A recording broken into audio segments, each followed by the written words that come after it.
Good evening, everyone. Thanks for attending today. Just to give a quick housekeeping and introductions, my name is Ian Sharp. I am the alumni officer at McMaster University, obviously, and I'm so glad that everyone's here today to enjoy the first of 3 webinars brought to you by Terry Bennett. Now, before I get into introductions, I thought I'd just do a bit of housekeeping. You may have noticed that your mics are muted as well as your video. This is just to make it optimal for Terry to go through the webinar and answer questions. Now, if you have questions to submit, there is a Q&A button in the bottom black row. If you want to click on that, you can submit your questions. We'll be answering them throughout the webinar, and we have allocated a large chunk of time at the end of the presentation to answer any other questions that you may have. And if you have anything else, this video will be recorded and will be posted at a later date, as well as at the end of the webinar, we'll be sending out a survey along with the presentation slides and a house checklist, which Terry will touch on. Now, before I throw it to Terry Bennett, I thought I'd just give you a quick background on her. She's been the Mac Money Coach at Mac Money Center for the last 5 years, which has been supporting students on any topic related to financial management. In addition to this, in this series, she'll be examining the conditions, opportunities, and pitfalls associated with buying a home for personal use, buying a fixer-upper to flip, or purchasing a rental property. For the last 25 years, Terry has been involved with all 3. She owns a company that has flipped over 50 homes, owns numerous rental properties, and has gradually bought and sold 4 homes for her own personal use. So with that, Terry, take it away. Oh, great. Thanks very much, Ian. So anyway, I'm so glad to see everybody, well, virtually see you, I guess. And I'm really excited that so many of you are interested in this topic. And just as an aside, if there's other topics that are really pertinent to you, I hope you will tell Ian, because I can do these webinars on things that have real meaning for you and you want to know about. So today, like Ian said, it's the first in a series of 3, and this is buying a home for personal use. Okay, so I am part of the Student Success Center, Max Money Center, and this is what we're going to talk about today. We're going to look at some of the house myths, affordability criteria, getting ready to buy, financing, tax incentives, and some common mistakes, and hopefully we'll get through all this. But I would like to start with Ian. Can you do the poll? We'll just give it a few extra seconds so everyone can vote. But it looks like an overwhelming decision that yes, everyone is currently looking for a house. They're currently looking for a house. Great. Okay. And do you have the next one? Yeah. Seems like the overwhelming majority are either not confident at all or in between not confident at all and somewhat confident. Okay, awesome. Well, hopefully at the end of this, you'll have more confidence. We'll give you more stuff, more information for you to make these decisions on. Okay, so let's do these 4 questions. I want to talk about some of these typical things that people think about houses. I don't know if you think this way, but how many of you, if you could just quickly go through all 4 of these questions, and then we're going to just take a moment to talk about them. So I'll start with the first one, Terry. Yes. I'm just going to wait for a few more seconds, but it looks like the overwhelming majority at 93% believe that homes are a good investment. Okay, so I just want to address some of these, what most people think of as sort of myths. They're not totally wrong, but I just want to bring your attention to it. Homes can be a very good investment over the long term, but the critical thing here is over the long term. And I think to expect that your house will always appreciate the way it has been lately is probably a wrong assumption. Just to go over the last time there was a correction when there was a problem with the economy in 1989, it took 7 years for house prices to get back to where they had been, and in Toronto, prices fell over 31%. So you almost have to make sure that if you're buying homes that you've got at least a longer time period to see the real growth in your investment, okay? The next question, is it best to spend the max on your house? You're absolutely right. No, please don't go to your max. Actually, people in my field are saying basically people who push the limit is the probably single biggest deterrent to actually gaining financial independence. So let's keep your budget on your house to spending less than what you can actually go to, okay? Number 3, can homes be used to help me save and fund my retirement? Overwhelmingly, they can help you save because it's sort of forcing you to pay something each month. And when you sell, there will be some equity there. But the problem is, as if you're thinking about retiring and you think you're going to end up going to something smaller someday or into a condo at some point, as your house has appreciated, so have these smaller homes, so have these condos. And so you may find that though you will make some money over the long term, it may not be enough to actually fund your entire entire retirement. So please make sure that in your budgets, you are always making sure that there are savings lines in your budget and you're not relying totally on a house to do that for you. Okay, and the last one, I think there's a 4th, and it would be renting versus, do you have that, Ian? Sorry, Tara's just answering a few questions that we had. Is buying a house a much better option when compared to renting? The 74% said yes, while 26% said no. Oh, I'm sort of glad to see that 20%, 26% can see that there is value in renting. I think a lot of people think if they can't afford a house, somehow they're not going to be able to actually build wealth. And if you are a renter and that's the best that you can do, and in today's market, in some locations, it's going to be very, very challenging to buy. Renting can be a way to continue to build wealth. And what I am going to do, because I didn't write it down for you, there's a very good YouTube video by a finance writer by the name of Preet Banjari. And he has a website that I recommend you going to for all things financial. He's terrific. But he has something called bondsareforlosers.com. And the video that I'm talking about that really compares how you can save money while you're a renter versus what kind of equity you will build when you have a home. It's January 24th, 2015. So if you can find that, he goes through all the math. And though the house does come out as building a little bit more wealth over time, there is still a very good opportunity to build wealth while you rent. Okay, so that's that. So I'm going to move on to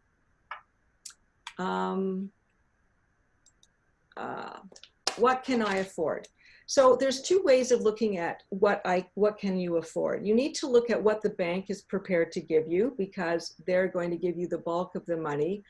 But when people are considering what can I afford, they forget they have to look at what they're prepared to do. And I'm going to come back to talk about lifestyle choices. So let's just look at how the bank does it. The bank is going to, I think what you need to do is realize that you need to get pre-approved before you really go looking for houses. It will make life a lot easier for you if you have an opportunity to see what the bank is likely to give you. And what it will do is the pre-approval will give you an idea. They're going to review, the lender will review your financial situation and give you an amount that they think that you'll be able to get. It'll be the maximum amount. And they will also be able to give you an interest rate. Okay, those are 2 really important things that will help you determine how much that amount of mortgage is going to cost you on a monthly basis in terms of principal and interest payments. And these pre-approvals now are almost everybody is they're holding the rates for 4 months, which is great.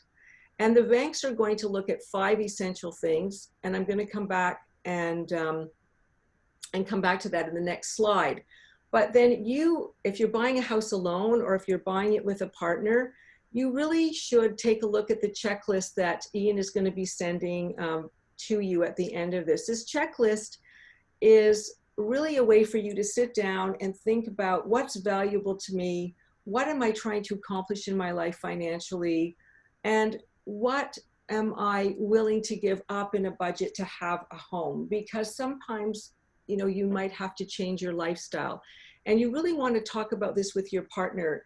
If somebody wants to spend a whole lot more and is willing to give up on some lifestyle issues, you better be on the same page, because you don't want it to lead to a lot of, difficulties between the partnership, in the partnership.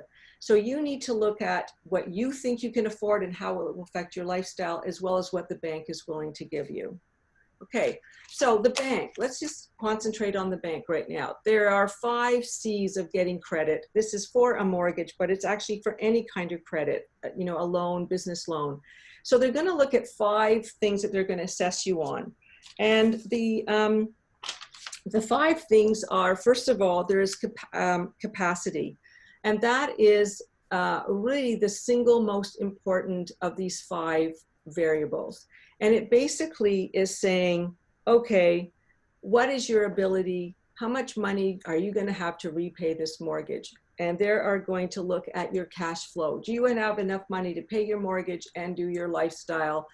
And they want to make sure that they're going to get their loaned money to you back, okay? So capacity, looking at your ability to repay. The second thing is capital. They're going to look at savings and investments. What do you own? That will help them determine what they want to give you. They also look at, do you have collateral? That's something, collateral means something that they can hold on to. It's the security for the loan. They want to know there's security for a loan, so that if you can't pay, they can get the item, the security, and cash in on the security so they don't end up losing all their money. With a mortgage, the collateral is the house itself.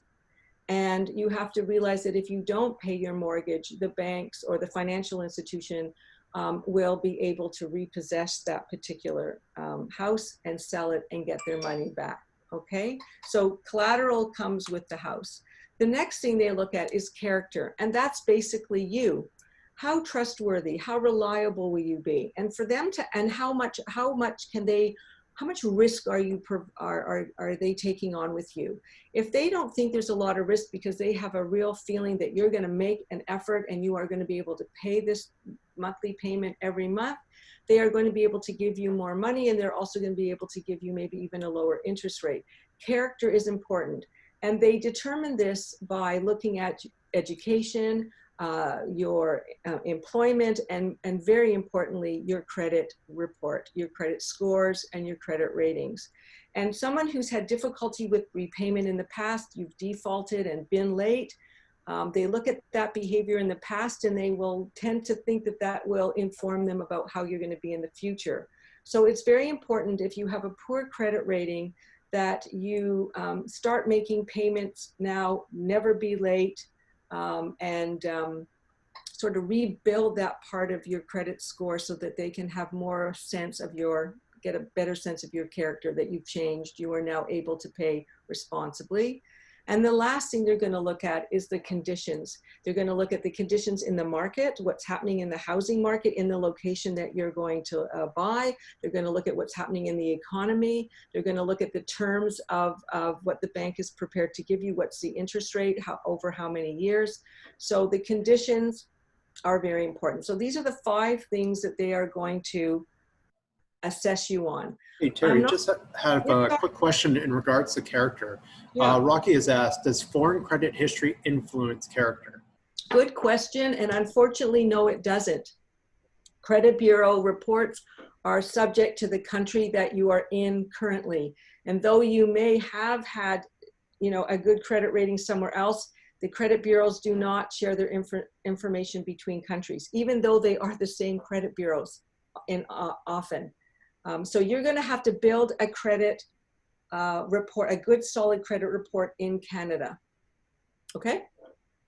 Okay, so I'm not going to go into this. I just want you to know that the 2 biggest things for capacity, which is the most important one, they're going to look at debt to income ratios, and they're going to look at housing debt to debt ratios. In other words, how much debt are you carrying to how much income do you have? How much of the housing costs are taking up in relation to how much income you've got coming in? These ratios have percentages, and they are very strict about these percentages.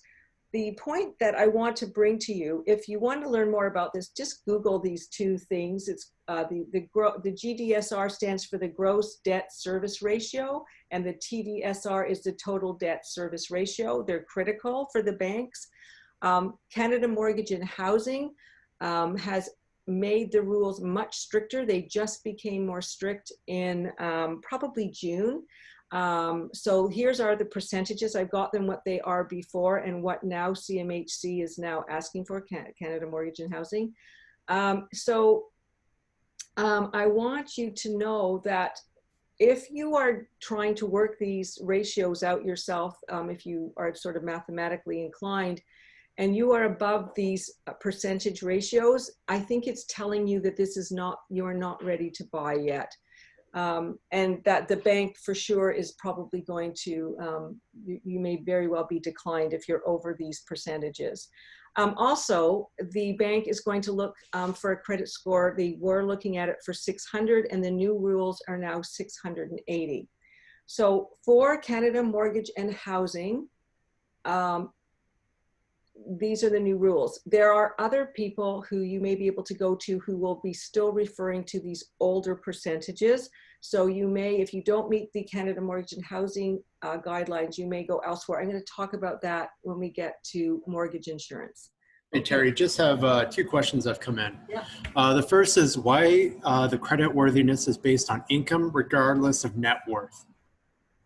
They don't look at net well, I'm not sure I really understand the question. Say it again. Why is the credit worthiness is based on income regardless of your net worth? Because your net worth might be in things that don't have, you can't turn into cash quickly. It doesn't really matter. They're going to look at where they do look at is one of the C's, capital. So if you've got a house that you own that's worth money somewhere else, or you've got money in investments, that's not going to be taken into account. It will be. It's just not the most important thing, because if you have a house and you have value in that house, that's great. But if you can't make your mortgage payment from your income that's coming in, it's not going to help the bank. Or you're going to have to sell this other property. It could take months to sell the other property.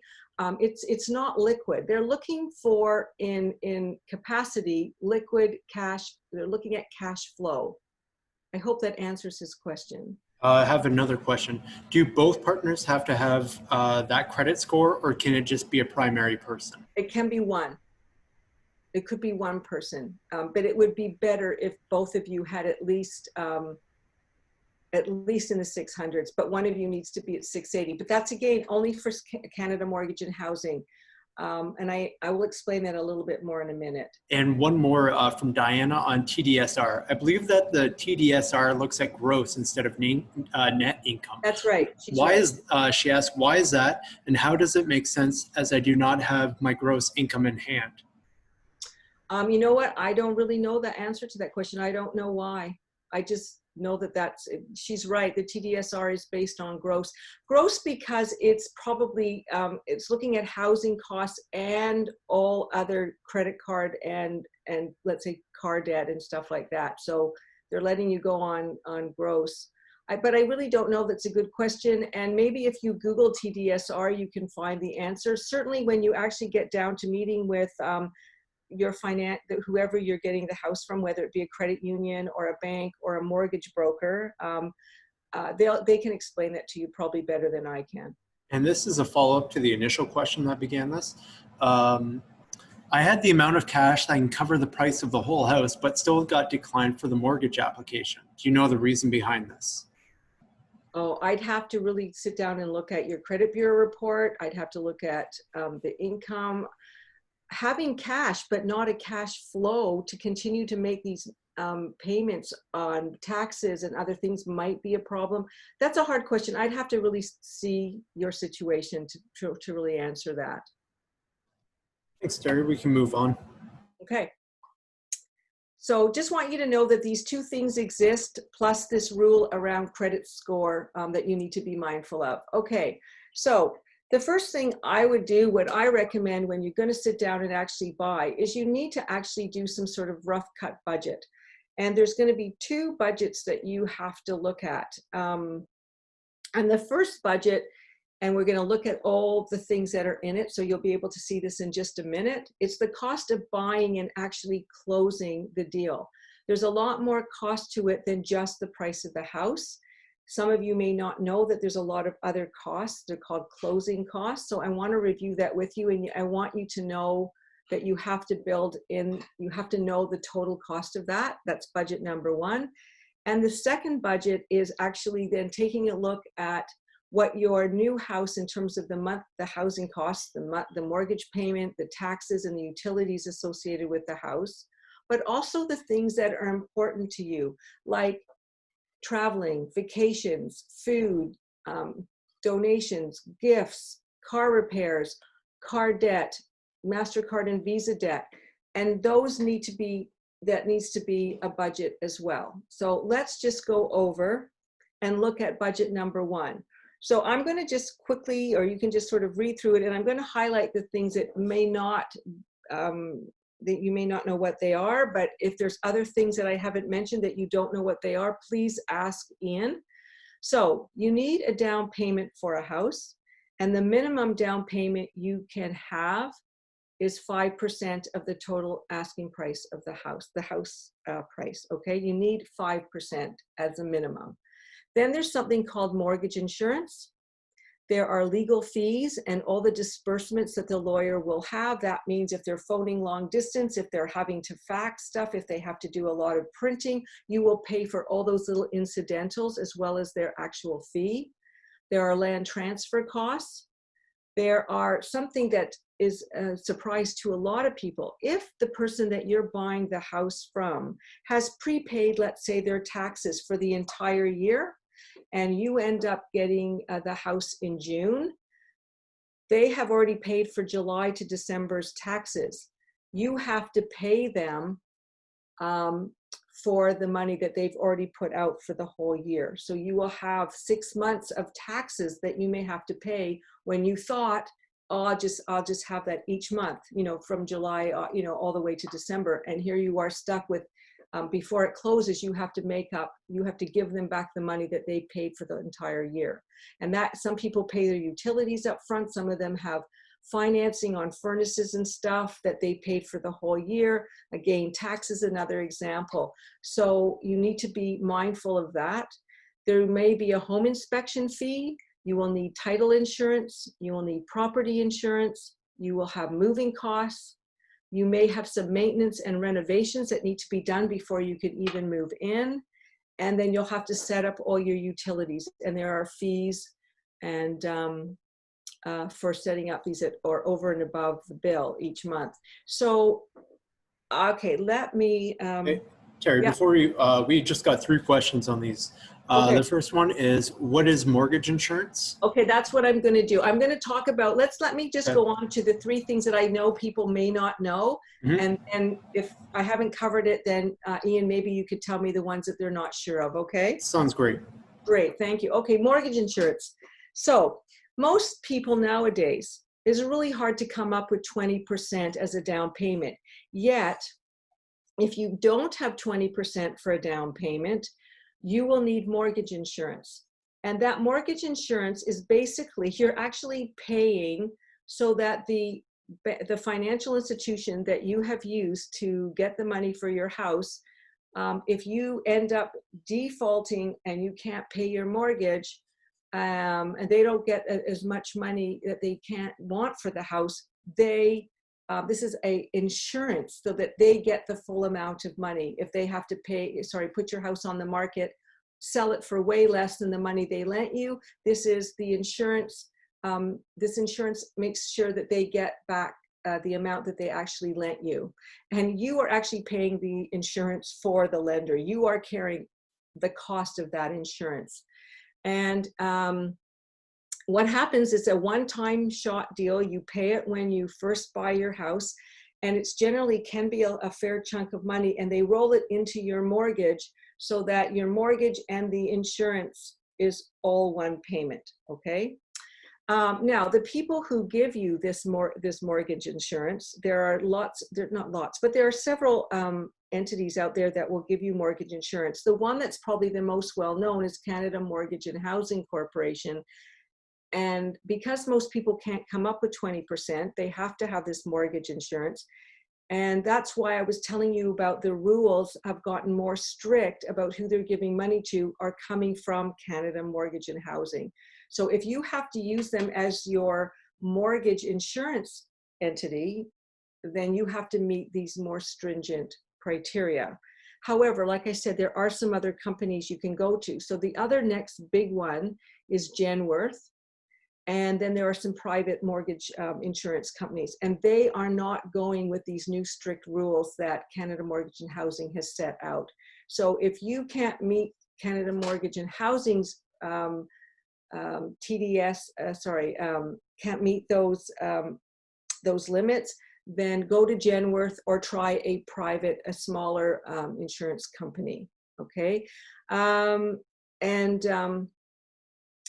that's about it. So if you want more understanding of mortgage insurance, because it can be a big chunk of money, and I have an example before we're going to end this webinar. I'm going to give you an example of somebody who only had 5% down and how much money they had to pay in mortgage insurance. But if you want a more thorough explanation, look for this, the CMHC website. They have a calculator there. You can put your numbers in and it will spit out what this one-time amount is going to be. And they also have a very good explanation on their website on mortgage loan insurance and premiums. And you can see how these insurance fees are calculated if you don't want to use the calculator or you want to do some combination of both. This, by the way, Canada Mortgage and Housing Corporation is actually an excellent, excellent resource for you to read about all things to do with buying a house. Okay, so that's mortgage insurance. Land transfer fees. Okay, so land transfer fees are, hang on, I just want to say, so you, first of all, the lawyer pays it. It's not something you pay. It's going to be another fee that you're going to pay on top of their fee. And what it is when someone owns a house, it's called a deed. It's in their name. They own it. It's called, the ownership of it is called a deed. You get a deed. When the deed changes from the original owner to you now, the new purchaser, that change of ownership is called a land transfer. It's transferring it from one person to another person, and that has a cost. Now, in order to help people buy homes, the provincial government has said anything, a land transfer cost under $4,000, they will sort of, I don't know, I guess they just don't charge it, but anything over $4,000, you will have to pay. And depending on the price of your house, the land transfer fees can be quite high. They can easily be over $4,000, but at least you're getting some sort of relief from the first $4,000. Okay, so you said there were 3 questions. Things that I thought you might not know were those 2 things, mortgage insurance and land transfer. Was there another one, Ian? Yep, there's one from Jelani. Is the 5% only for first-time home buyers? And what is the percentage for a second home if you're planning on renting it? Planning on renting it? Yeah, so say the first time they bought their house for the 5% down payment and they want to buy a second house for rental purposes. Can they do another 5% or will that go? No. Rental properties, that's a good question. And if you come next week to the rental or whenever the webinar is on for buying a rental property, if the rental unit is in a house that you already exist, let's say you decided to rent out the basement or maybe the top floor or something, you only need 5%. But if you're buying a house that's purely for rental, you have to have 20% down. You can't, that's a given. You have to have 20% down for a rental property. Just follow up. What is the one partner first-time home buyer and the other one isn't? So say if your partner's bought a house, but you haven't, will that be? For that program, you mean? Yes, the 5% down. Oh, for the 5% down? The 5% down has nothing to do with whether you're a first-time home buyer or not. Okay. Like, she asked a funny question, but I'm talking about rental properties. When you Terry, she just clarified for the land transfer fee. So you said there was a 4,000. So say their partner has bought a house and they haven't, and they've used Well, the the land land transfer. transfer fee has nothing to do with first-time home buyers. That is just a set cost of buying a house. And the $4,000 from the government, can that be applied to it? Yeah, it's automatically done. Once you register the deed, once your lawyer registers the deed and there's been a land transfer, the first $4,000, and it's based on the price of your house, the first $4,000 the government is basically eating, and you're only going to pay over and above that. Excellent. I'll just try to go through a few more and then we'll continue on. We'll save the rest for the very end. Do both partners need to have an income to buy a house? No, not necessarily. It just depends. If one person got this really good solid income, and there's enough income that the financial institution that you're using seems to think that they'll be able to handle the cost of the home on their own on one income, that's fine. All right, we'll finish with this question. We'll answer the rest of them at the end of the webinar. Okay, sure. Does it make sense to get mortgage insurance even if you put down if your down payment is greater than 20%? Mortgage insurance, oh, I wouldn't spend any more money. If you've got 20% down, I don't, no, I don't think so. Okay, I don't think so. That makes, I think about that. That's an unusual, I've never had that question before. I don't know why anyone would want to buy insurance. I think you can. I don't think it's totally not available. I guess, I don't know. I don't think so. I don't think I would, but I'd have to think about that more. Sorry. All right, thanks, Terry. We'll save the rest of the questions for the very end, the ones that are more specific, and we'll go from there. Okay, and so the second budget you're going to do, so now you know all the costs associated with actually buying the house. Now you need to put that into what is the cost of living day to day for you. And that is a typical budget that most people, that's what they probably think of as a budget. You're going to be thinking of what's your new mortgage, what's the new taxes, what are your new utility costs, and you may have a maintenance cost now because you own a house and you're going to have to actually, fix your house if there's a problem. So there should be a maintenance budget. And then you've got all the other things, food, entertainment, debt, clothing. So you want to really take a hard look at this, because if it means you're not going to have, in order to fund the house that you choose to buy, but it means no more vacations. It may mean, not going out as much for dinners. It's going to curtail other entertainment. You have to really think about, is this house worth a lifestyle change? And this budget, which looks at everything, I think is really important. And that's when this checklist comes in handy, that you really think about what's valuable to you, what's important to you, and you and your partner, and you're on the same page, because you don't want to get into a situation where somebody wants something and they're willing to give something up and the other person is not in the budget. It'll cause problems. So if you're looking for budgets, let me just give you a few things that you can go out there. Mint.com is very popular. YNAB stands for You Need a Budget.com is good. Now we have on Max Money Center, we have our own Excel spreadsheet that can help you look at stuff.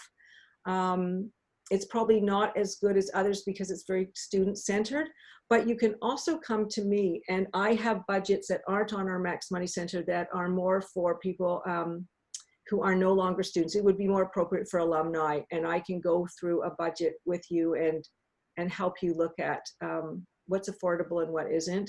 And also there's a lot of the banks also have good apps on their phone for budgeting. So hopefully you can find a good budget to work with if you're not sure, of all the categories you should be thinking about, okay? Okay, financing options. So financing, there's basically three ways to finance through a typical financial institution. You can have a fixed rate mortgage, a variable rate mortgage, or what they're calling now a hybrid. The fixed rate is definitely you pick you're given a rate, an interest rate. You're picking a term. It's generally, most people pick a 5-year term. And that rate, that interest rate, and the amount you're going to pay each month for the next 5 years never changes. So the market could go, the interest rates, the economy could tank, the economy could go great. It doesn't matter. You've locked into a interest rate and a monthly payment. That's a fixed rate mortgage. The variable, it just changes according to the prime lending rate. And the prime lending rate does get affected by what's happening in the economy. And it can go up and it can go down. And so your rate is always fluctuating. And then you've got a hybrid, which is a blending of these characteristics. Generally, there's an initial fixed rate, and then over time, the rate becomes adjustable. And some people really like the hybrid. I want to tell you that historically, it has been a cheaper and more effective way of paying off a mortgage to do a variable rate. But I'm not sure that that is going to be true now, given what's happening with rates right now and with the economy. But you know what, you have to sort of decide for yourself, read more about these different kinds of options and see.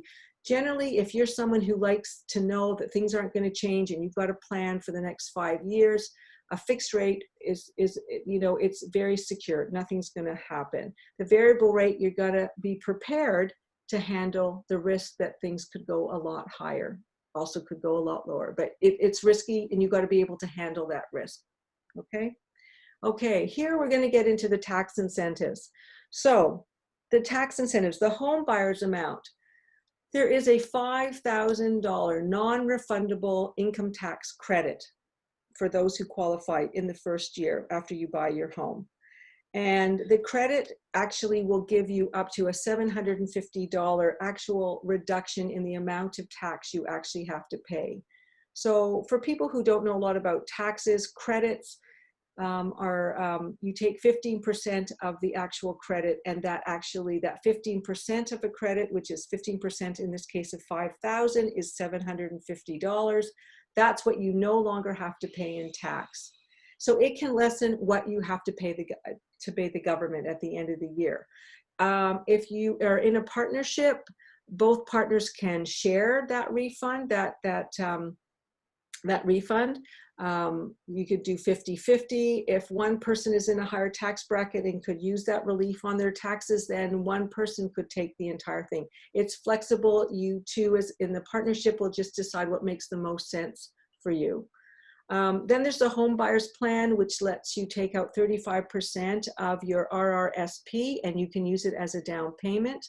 There's a lot of considerations in this. I haven't gone into it. If you want to know, ask me at the end, and I can tell you some of the criteria that go along with this.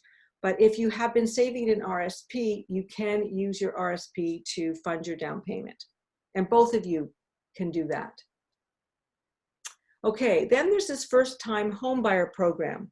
All these things sort of sound alike. They're sort of confusing. But this first-time home buyer program is trying to help people get into their first home and can make it a little bit easier for them. And this program is run by, again, CMHC, Canada Mortgage and Housing, and it gives you an interest-free loan, and you can use it to top up your down payment. So what CMHC will do is give you 10% of your purchase price of your home, and they just give it to you, and you don't have to pay any money.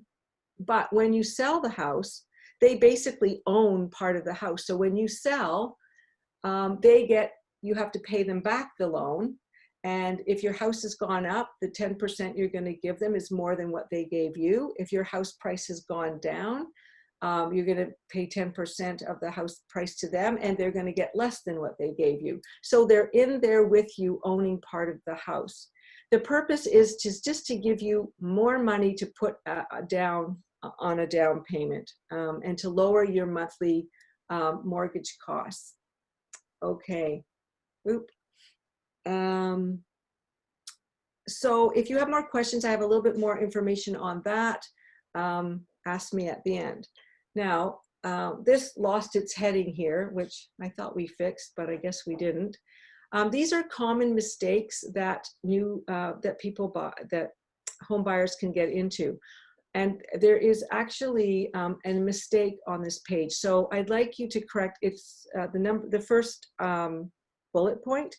Buyers are unaware of the need for a substantial deposit due on acceptance of the offer.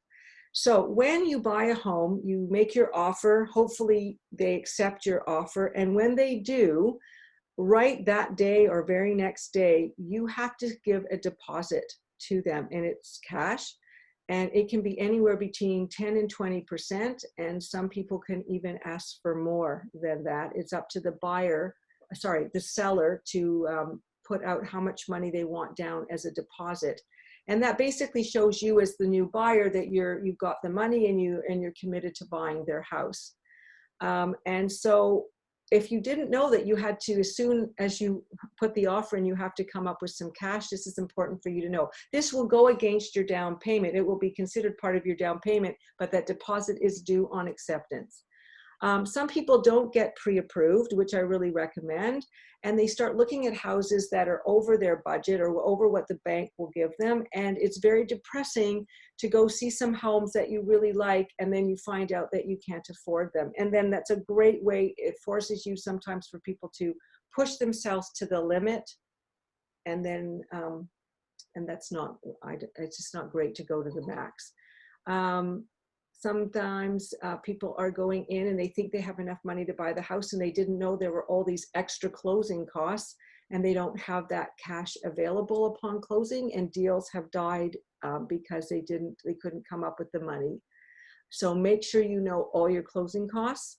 You should have a team in place. You need a lawyer, you may want a home inspector, and you should have your financing in place, or at least pre-approved, and someone that you know you can turn to once you get that offer accepted, because you might have a clause in your acceptance that says you may have to make sure they give you maybe a week or two to get your financing in place. And in that week or two, you have to know from the bank that they are definitely giving you that money. It's a little different than a pre-approval. It's an absolute contract with that finance company or bank or whatever who's giving you the money. You have to be able to remove that clause in that 5 to 10 day period, or again, you lose the house. So you want to have that basically on its way to being prepared so you can go when you find a house you want. And please remember, you should have some emergency fund. There's just bound to have something come up that you didn't anticipate, and you need a little bit of extra. Okay, so I want to give you an example. So let's say you buy a house for $399,000, and you bought it knowing that you had a 5% down payment. So that 5% of the $399,000, your down payment is actually $19,050. So your net amount is $379,050. That's because you bought it at $399,000, you gave them $19,000 in a down payment, and now the amount you have is $379,000 and change. So you didn't have 20% down, so you have to get this Canada Mortgage and Housing mortgage insurance. So when you only have 5% down, the fee is 4% of the net amount of your mortgage. So 4% of $379,000 is actually $15,162. And that amount of money is now added to the mortgage. Okay, so now the total mortgage that you have is $395,112. It is the net amount after the down payment is off, the $379,000, plus now the mortgage financing, mortgage insurance, fee. I hope that's clear.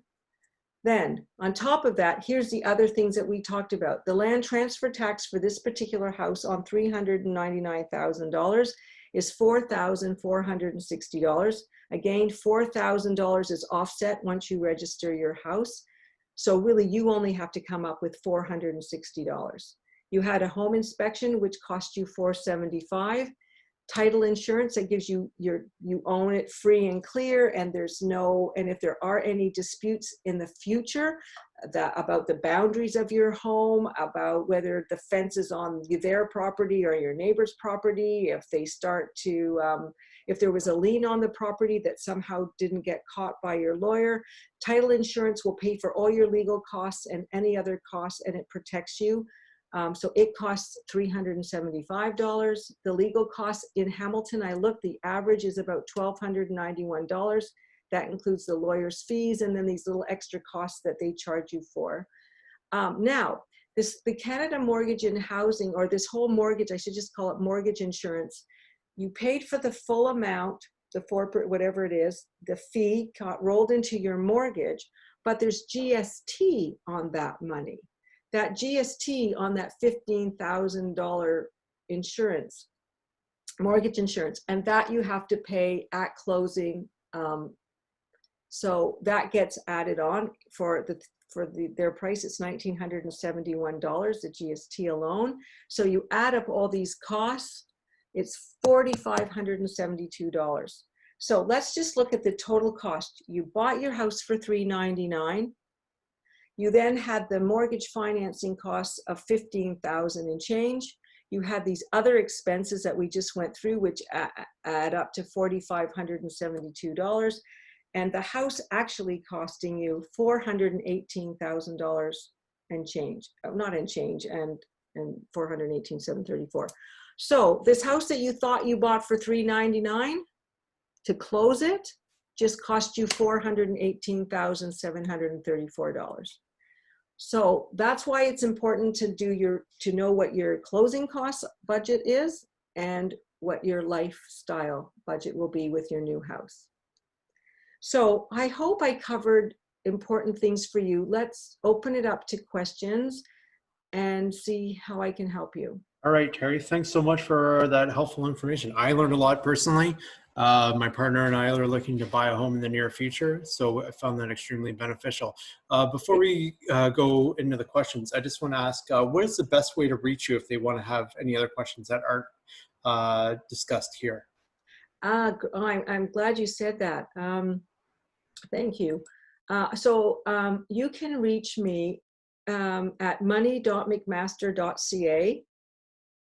That goes into a generic email. If you want to speak to me specifically, it might be better if you do Bennett, BENNET 3 at mcmaster.ca.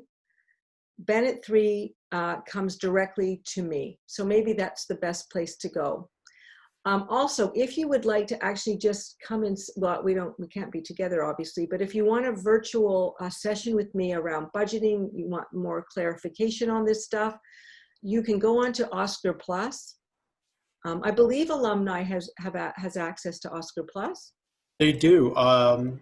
If you have issues with it, please email me at sharp, SHARPI at mcmaster.ca. Mm-hmm. What you do with Oscar Plus, just for you to know, is you need to go into something called appointments. Then you have to go to Student Success Center, and then you have to go to Max Money Center, and then you'll see available times. And I do everything by Zoom or Teams, and we have a virtual meeting together. So awesome. I'm open to emails, and I'm open to coming to actually see me. All right, Terry, get ready. I have 37 questions for you. Okay. Let's start at the top. Can't the remainder of this year's taxes be added to the mortgage themselves? So you had mentioned that when buying a home, you have to pay the homeowner's insurance, the previous homeowner's taxes, which they've already paid out.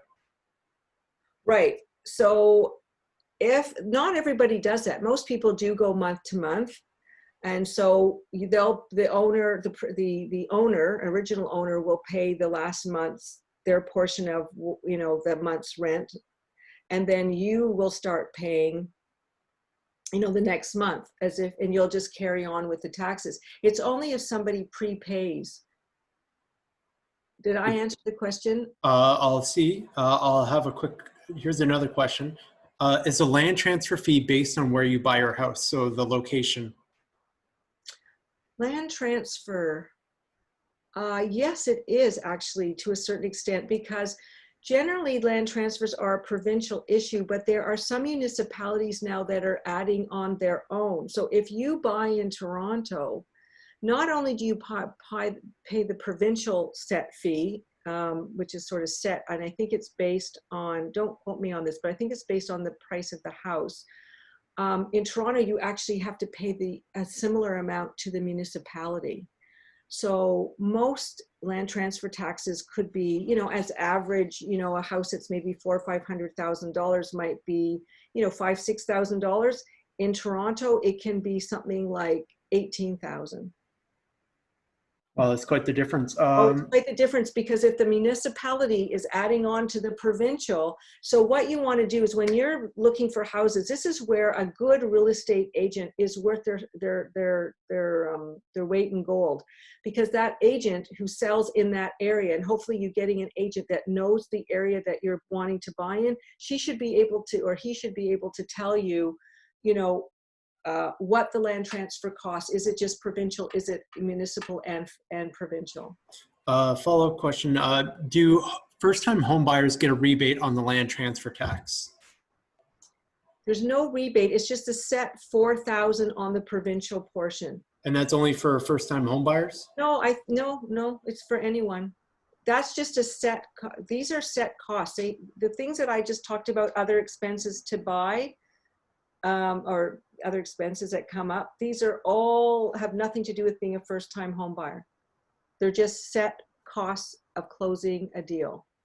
Another question. What if your partner is a first-time home buyer and you are not? Can you take advantage of the first-time home buyer program? You know what? I knew you were going to ask when I said that. I'm not really, I think I had notes on that. I may have to tell you later. Is there a way, Ian, that you could just highlight some questions that I could answer later? Maybe Yep. put it on and I recommend if there's questions that we can't answer now, I've put in both the emails that you recommended, money@mcmaster.ca, and Bennett, BENNET 3 into the chat, and that you can reach out if we don't get to the question. I'll follow up with a question from Samantha. Are you allowed to get pre-approved from multiple banks for comparison purposes? Oh, absolutely. Absolutely. Excellent question.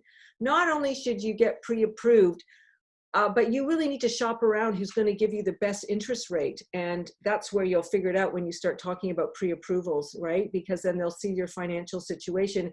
Because depending on your financial situation, your interest rate can get a lot lower. Somebody who has a 780 credit bureau report, strong income, blah, blah, blah, blah, blah, they could get a much lower interest rate than what's posted just on a bank's or financial institution's website. So you want to shop around. And I have to tell you that the 6 big banks in Canada, our key banks, probably have the worst rates. You will probably have more luck in getting better rates through the virtual banking system, the places like Simply and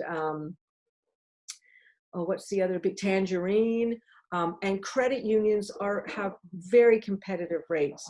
So there's a very good, there's a number of really good websites. One of them is called ratehub.ca, and you can shop online. They'll tell you they'll look at a lot of different financial institutions, and they'll try to tell you what some good rates are out there so you don't have to, make 400 phone calls, or visits. You can just try to look on these websites.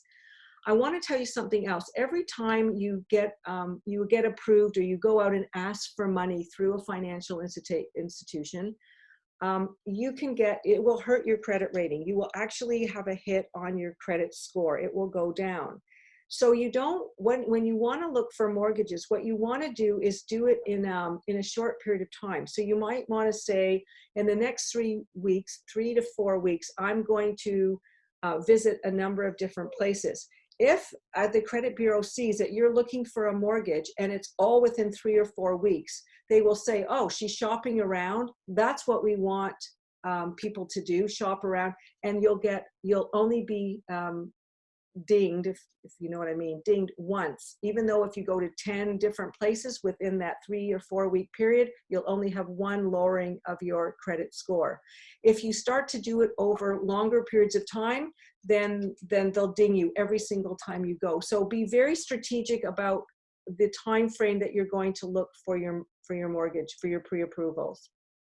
Good to know. And in regards to putting down for a mortgage payment, is 20% the best value to do? Would it be any better to put down 30, 40%? Any other benefits? Yeah, okay, good question. Maybe, I don't know how well I explained this, so maybe I didn't make it clear. So I'm going to try. When the bank tells you that this is the amount of money you're going to get. Oh, hang on, sorry.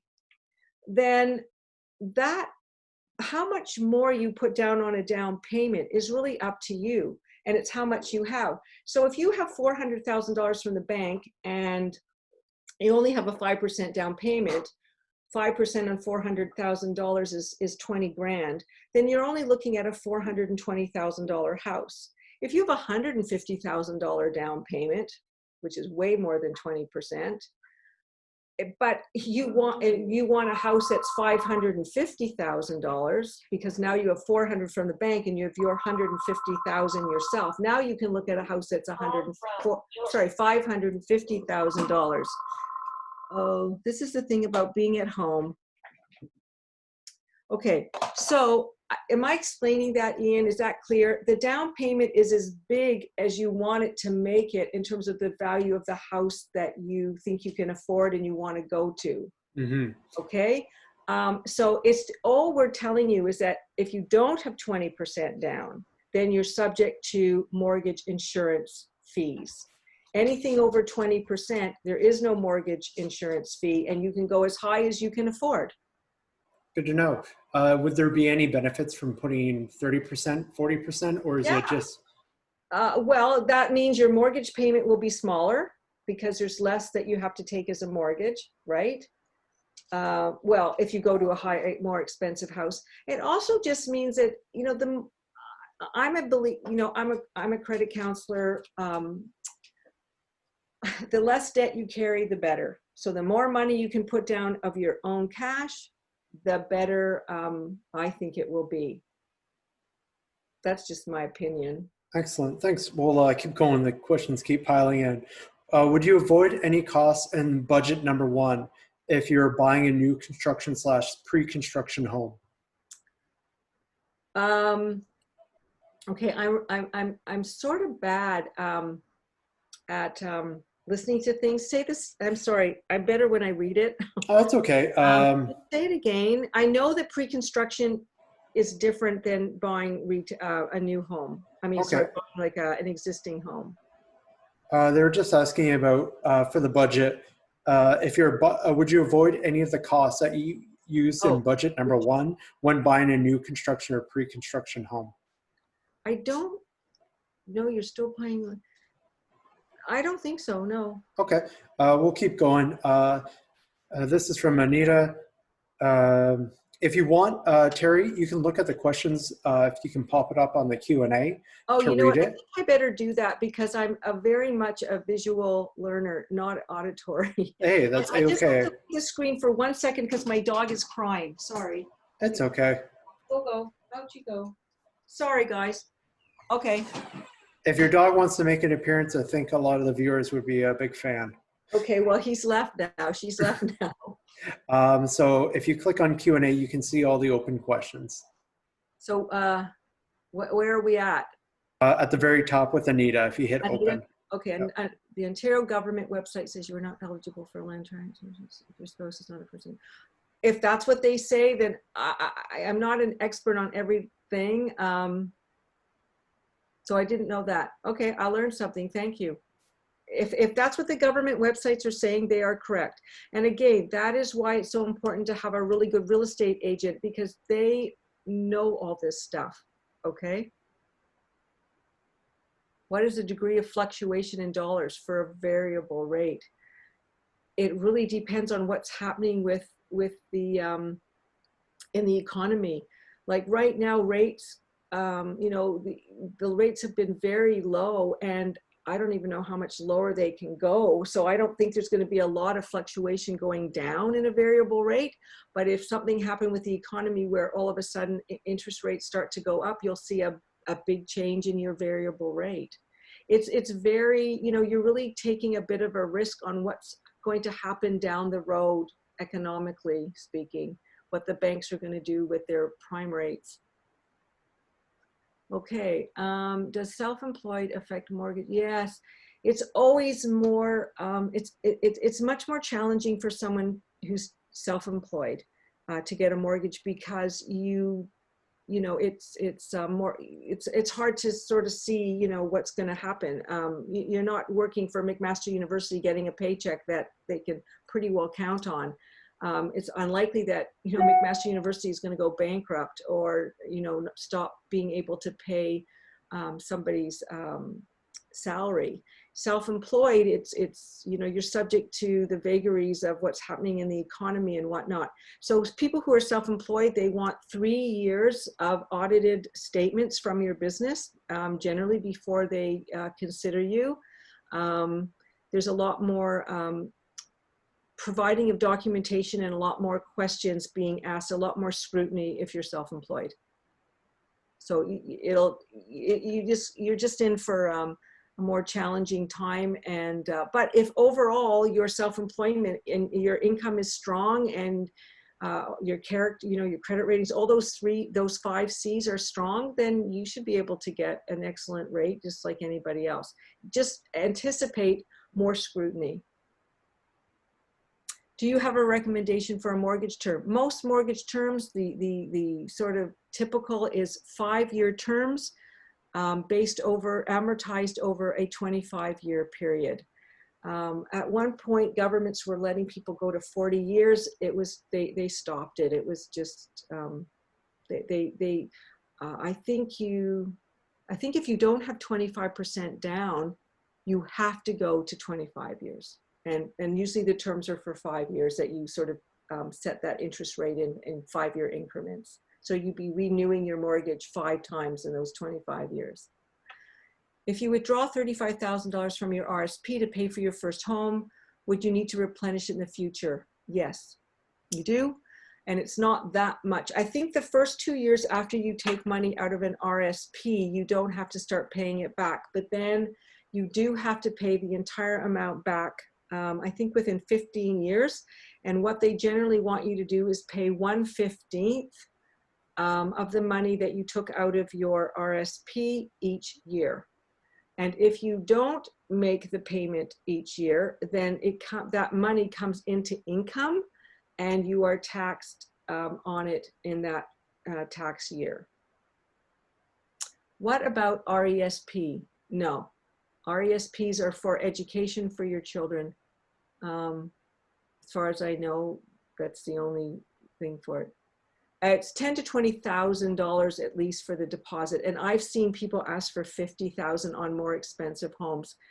It's really up to the seller to say in their selling, whatever the paperwork of selling, they can stipulate, I want a $10,000 deposit, I want a $20,000. They can ask for what they want. Can you go over the first-time homebuyers plan offered by CMHC and how the incentive works? I can go into a little bit more detail, yes. It's a new program, so I haven't actually seen it actually done, and I've never done it myself. So what it is, it's up to 10% of the purchase price. So you're buying a $400,000 house, they're going to give you an additional 10%, which is $40,000, which you can use as a down payment. You must have your own at least 5%, which would mean if you're getting 10% from them and you've got 5, now you're at 15%. If you could come up with 10 and they give you the 10, then you can avoid the mortgage insurance fee, which would be good because you'd have 20% down. So they'll give you 10. It's no cost to it, and there's no interest being charged. You don't do anything with this loan until you sell the house, okay? Your income, your combined income, if you're buying it with a partner, has to be no more than $120,000 a year. You have to realize that the government is now owning, you're really basically in partnership with the government. They own sort of 10% of your house. So when you do go to sell your house, you have to pay back. Finally, they're going to get their money back, the government. You're going to have to pay back the 10%. If your house has gone from $400,000 to $450,000, you will be paying back $45,000, even though they only gave you $40,000. If your house has somehow depreciated, either the market or your house itself has just gotten in disrepair, and you sell it for $350,000, you'll be paying them back $35,000, which is less than the $40,000 that they gave you. So they're taking a bit of a risk. on that, but the government's intent was to give first-time home buyers a leg up to get into the market and to buy a house. Okay, how can you look for the team? Well, you start talking with people that you know who bought houses. Did they like their real estate agent? Did they like their mortgage broker, did you find a really good rate at a specific, credit union or something? You need to actually start talking to people, asking family and friends. I don't know, some of them you may be able to go online and get some sort of evaluation of them. That I really don't know, but you know how doctors, you can rate a doctor. Maybe there's rate real estate agents or rate banks or rate finance companies. So I guess I would just be doing as much research as I can to find people that you can rely on, that are, the critical thing is that they be transparent, that everything, especially if you're dealing with financing, and what are the costs, what are all the fees, do they have a cost over and above the ones that I gave you? Take that with you and say, what are these costs? So do that with your real estate agent. I would only use a real estate agent, really this is my personal opinion, use a real estate agent that sells in the that buys and sells in the area that you're looking for. You want someone who knows the schools, the religious institutions, the traffic, the crime rates. You want to get as much information, and you want somebody who's selling in that area who can answer those type of questions. What is the maximum income to qualify for the 10%? Oh, $120,000 is 120 is the max. Does this change with two people? No, that is combined $120,000. Can you buy a lump sum amount towards paying off your mortgage? Can you pay a lump sum amount towards paying off your mortgage at any point in time in the future? Oh, that's an excellent question. All these mortgages, most people get really hung up on, I want to get the best interest rate, and that is critical. But there are other things to consider, and that's one of them. And one of them is there going to be any kind of penalty for paying off your mortgage more than the monthly payment?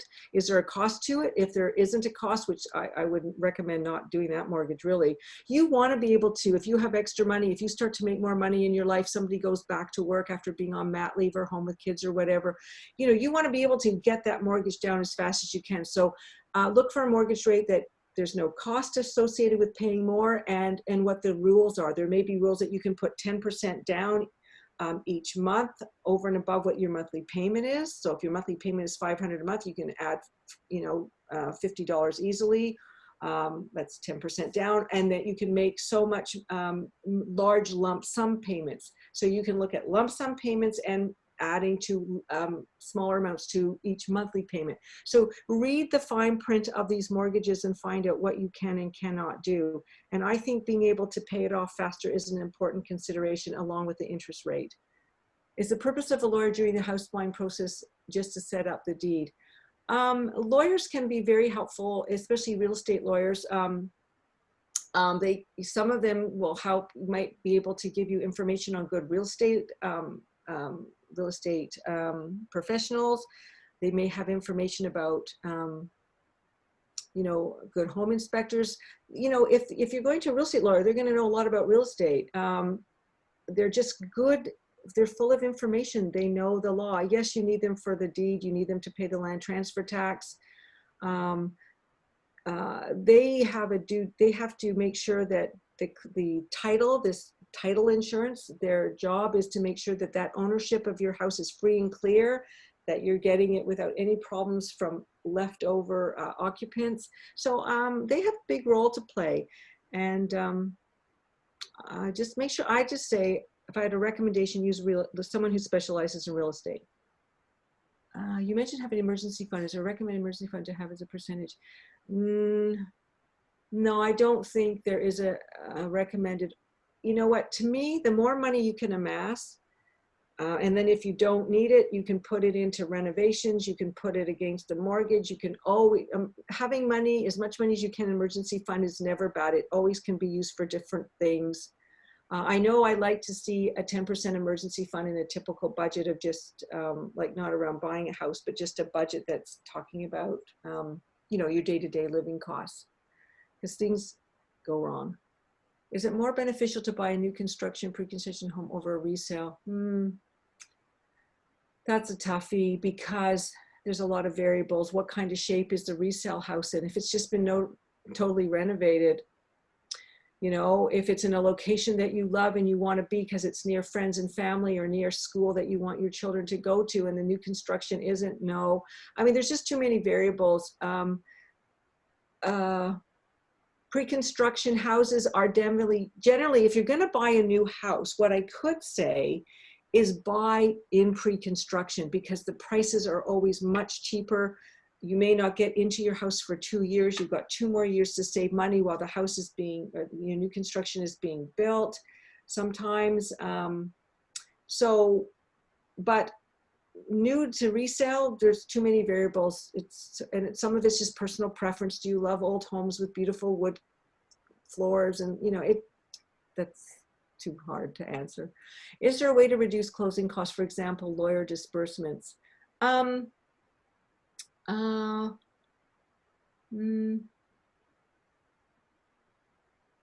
These extra costs to the mortgage, they're all at the beginning, basically. There's nothing afterwards that I can think of. The biggest thing that was a shock to me, learning about stuff, was that the GST on that mortgage insurance, you had to pay on closing. That was the biggest change for me. But no, pretty well everything you need to do for closing costs are finished at closing. Hey, Terry, we'll go on for about 5 more minutes, but I'm just going to do a couple lightning round questions for you. Just get through a few things. You had mentioned, what's the mortgage financing cost the $15,162 for in the example you gave in your presentation? That's the fee. That's the fee because you didn't have, that person only had 5% down. So the bank, the 5% fee, when you only have 5% down, the fee to pay for the mortgage insurance is 4% of the mortgage amount. Awesome, thank you. Next one would be, can you use a line of credit for your down payment? No. Well, they won't want you to do that, no. That's another debt, it's just a debt. Okay, would you recommend to work with a mortgage broker? If so, what's one suggestion you'd give to selecting one? Mortgage brokers can be great. They have more access. When you go to one bank, you can only know what that one, financial institution can give you. A mortgage broker is able to look at all sorts of things and sort of do the shopping for you. You want to make sure that all their costs are up front, that they're transparent, that they're honest, and most of them are great. I would ask around to see if someone had a really good experience, somebody that they had used. Okay. Yeah, okay. If the house prices decrease, do interest rates usually increase as a consequence of that charge? So say the value of your house goes down, would an interest rate usually increase? The interest rates are totally driven by the economy and bank rates. They have nothing to do with what you just said. Okay, that's all I needed to hear. Sorry. We had discussed the RESP before. Can that be at least a factor in the bank's decision in giving you, affecting your mortgage? The RESP? Yeah. No. Okay, all I need to hear. Is there a maximum house purchasing price for the 10% government interest fee loan? Yeah, I think there was, but I don't know it offhand. But again, just Google that and all the criteria will come up. All right.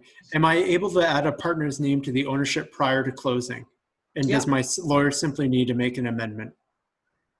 Yeah, as far as I know, I don't know that for sure, but I know I buy things in my name and then on closing, I put it in my company name. And what was the real estate agent cost usually that you had mentioned?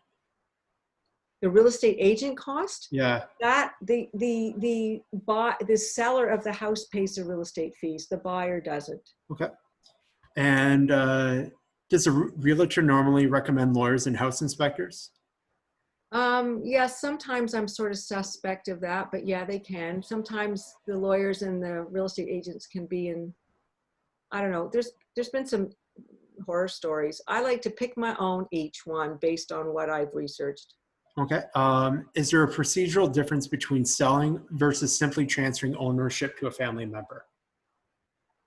Transferring it to a, that's a Family whole, member. yeah, that's That's a a whole whole. other thing. You have to pay fair market. That you need to see a lawyer about how to do Okay, that one we'll skip. To build on shopping for pre-approval, do you recommend using a mortgage broker, or would you that. rather do it yourself?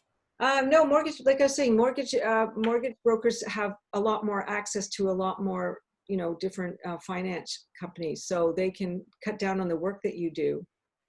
Really, Okay. yeah. But I have to tell you, some mortgage brokers, not all banks actually work with mortgage brokers. So if you were, I think RBC and Bank of Montreal don't. That I could be wrong, but you have to check and make sure that you're what access to banks and financial institutions the mortgage broker has. All right, I'm just going to ask three more questions. And just to reiterate, if we don't get to your question today or tonight, apologies for that, but you can email her, Terry, at money@mcmaster.ca, or reach her at Bennett, BENNET, the number 3 at mcmaster.ca. Okay, so I had mentioned the RASP, so they're just asking, they had a follow-up. Say that we have $20,000 in our child's RESP. Technically, we can pull it part of that out if we want it, and there are penalties, of course, but there is money there. Why is it not a factor in mortgage approval? Well, I mean, I guess you'd have to pull it out and just say that this was part of your down payment or something, savings. I don't, you know, I've never seen anyone use an RESP. I really thought you'd somehow have to pull it out and not have it be part of the RESP anymore, which I think, you'd have to really think about that. Do you really want to take that money out of your child's education fund? And I'll ask two more questions and then we'll wrap it up. To get pre-approved for a mortgage, do you want to go in with a partner? And are there any rules against it and in terms of marital status? No, marital status has nothing to do with it. I see people, sisters and brothers buying together, romantic couples buying together, no, just two And, people who are going to go on the deed and they're going to own the home. if I have more savings in my TFSA, is it worth moving out that amount over to my RRSP to take advantage of the first-time home buyers program? You can, the first time home buyers. Oh, I see. So they, Yeah, so I have money in my TFSA and I want to put into the RRSP. Would that be advantageous because of the home buyers program? I don't think so. Okay. And this one will be the last question of the day. If my employer supports out of province remote work, are there any cautionary tales around living in a home far away from your office? What happens if that company wanted you to be on site all of a sudden? Mm-hmm. I mean, one of the things that's hard about buying a home, and one of the things that I think is worth saying, is that most people say that you need between 5 and 10 years to live in a home before you can recoup all the costs associated with closing. And so when first-time home buyers are buying and they're young and they haven't really established themselves in a place, maybe they don't have, jobs yet that they're really clear about they want to stay in, it's probably not the best time maybe to think about buying. You want the flexibility to be able to go, where the job takes you. And when you're more settled, buy there. Don't forget, you spent a lot of money to close this house. Mm-hmm. And then when you go to buy, and then when you go to sell your house, you're going to have the real estate fees, which are 5% of the selling price. So it can take a long time. If the housing market just slows down and it doesn't keep increasing like it is now, it can take anywhere between 5 and 10 years to recoup those costs. All right, this will be the last one for sure. A lot was spoken on mortgage insurance and how it gets rolled into the mortgage. To clarify, is that now part of the mortgage and there are interest payments on this amount that was given in terms of insurance? Because say you had mentioned you have to pay 4% of the insurance. For a 5% down. Yeah, and now is that person now paying interest because of that insurance on the mortgage? Yeah, it makes the mortgage more expensive. That's why it's great to have 20% down, because you might save yourself. Well, in that case, you would have saved yourself the $15,000 plus the GST that came later on closing, which was like another $1,900. So Yeah. Otherwise, yeah, the mortgage insurance adds to your mortgage, and therefore the money you're paying each month back. Awesome. Well, thanks so much, Terry, for taking the time to discuss that. I found it very informative and I learned a lot. Great. Just for the remaining people, we just have one last poll question for you. I just want to know how, I had asked you at the beginning, how confident are you in buying a house? And we just want to know after the webinar, how are you feeling now?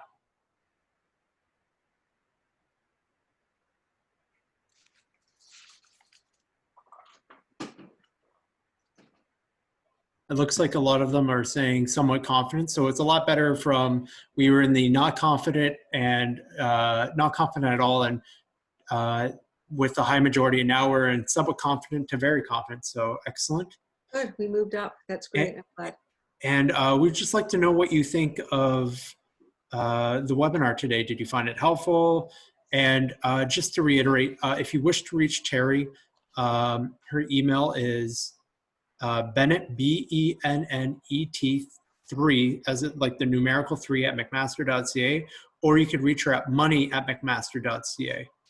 If you have any questions in regarding to service and benefits as an alumni, please email me, Ian Sharp at sharpi@mcmaster.ca. This does include TD home insurance, which as an alumni, you received a discounted rate, which is extremely beneficial. And it helps especially with those mortgage payments as discussed. So thanks again. Everyone found this webinar very helpful and extremely helpful. So thank you very much, Terry. Great. That's awesome. Thank you for all hanging tough and listening to this. Not the most exciting topic on earth, but anyway. Okay. Thanks, Ian, for your help, and Shelley too. I think it's Shelley. Yep, Shelley. Yep. Yeah. And thank you both. and if you're interested, we're offering a webinar next week at this time. I've posted the link in the chat, and we'll be sending out a survey within the next half hour, which will provide the presentation slides, the housing checklist that Terry mentioned, as well as the video that you had mentioned of renting versus home by, was it Preet? Preet Banjari, yeah. Preet Banjari. So thanks again, Terry. Very much appreciated. Okay, thank you. Bye. Bye, everyone.